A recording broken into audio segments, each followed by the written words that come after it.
Oh, ok. Salut. Dans cette vidéo, tu vas apprendre comment Apple fabrique ses iPhones de A à Z. C'est parti.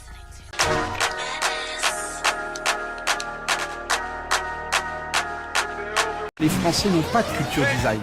Depuis les iPhone 5, Apple fabrique ses téléphones de manière unibody. C'est-à-dire que la partie arrière des iPhones sont conçues en une seule pièce. Et cette pièce est fabriquée en aluminium. Bon, tout d'abord, il y a l'extraction de l'aluminium. Donc c'est un peu complexe, je vais pas trop m'attarder là-dessus, c'est un peu chiant aussi.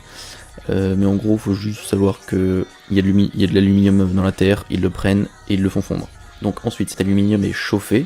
Et quand l'aluminium est chauffé, il est liquide. Puis après, il est usiné sous forme de barre. Il est refroidi. Et à la fin, on a une espèce de barre d'aluminium ultra compacte.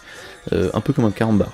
Ensuite, on a une machine à commande numérique, appelée aussi CNC, donc c'est ce que vous voyez à l'écran en ce moment, qui vient évider toute la matière au micromètre près. Micromètre, je sais pas si vous vous rendez compte, c'est à peu près la taille d'une cellule animale. C'est à peu près 10 puissance moins 5 ou moins 6, je sais plus. Il y a même une rumeur qui dit qu'Apple possède plus de 40 000 machines CNC, et la moitié de ces machines sont destinées à la fabrication des iPhones, ce qui donne à Apple une cadence mais monumentale de production de 500 000 unités d'iPhone produits par jour. C'est colossal. Et une fois que la machine a terminé son taf, il ne reste plus que ceci, le corps de l'iPhone.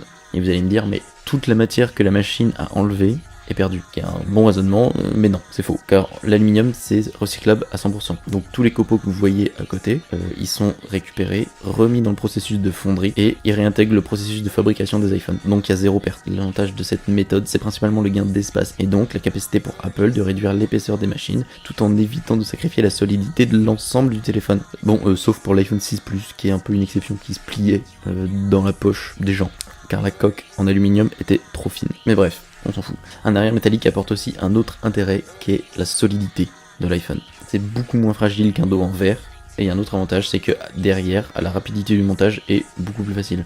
Car une fois que la pièce en alu est terminée, tout se passe normalement assez vite, c'est que du Lego pour les employés d'Apple. Et une fois que tous les composants ont été mis, il ne reste plus qu'à mettre la dalle tactile en verre, qui est produite par Corning, l'une des meilleures sociétés de fabrication de verre au monde.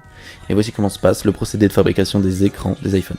La première étape, c'est de faire fondre du sable à 1800 degrés. C'est un sable assez spécial, il n'y a que Corning et Apple, j'imagine, qui connaissent la recette. Ensuite, le sable rentre en fusion. Une fois qu'il est en fusion, il tombe dans une espèce de cuvette jusqu'à débordement. Il vient couler sur les parois et former une plaque en verre qui va être refroidie et découpée par un robot. Puis transmis à d'autres robots avec des espèces de ventouses jusqu'au transport. Il n'y a aucun humain qui touche les verres.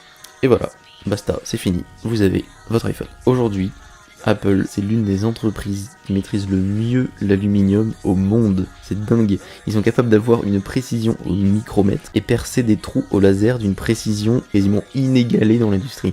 Pour faire par exemple les trous des MacBook Pro pour le son, ils ont dû acheter une entreprise qui était la seule au monde à pouvoir faire des trous aussi précis. C'est vous dire le niveau de névrose des mecs, ils sont complètement fous, c'est des malades. Et le fait que la quasi-totalité des produits soient faits en aluminium rend leur impact environnemental quasiment nul. Ils ont d'ailleurs annoncé leur neutralité carbone en 2030.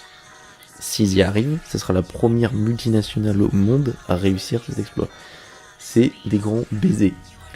Bref, j'espère que la vidéo vous aura plu. Elle était assez courte. J'espère que vous aurez appris des trucs. Je vais essayer de faire tous les produits. Le Mac, l'iPad, l'Apple Watch, les AirPods. Je verrai en fonction si c'est pas trop répétitif. Si c'est le même processus de fabrication, il n'y a pas trop d'intérêt. Enfin bon voilà. J'espère que ça vous aura plu. Abonne-toi si tu veux. Si tu veux pas, balèque.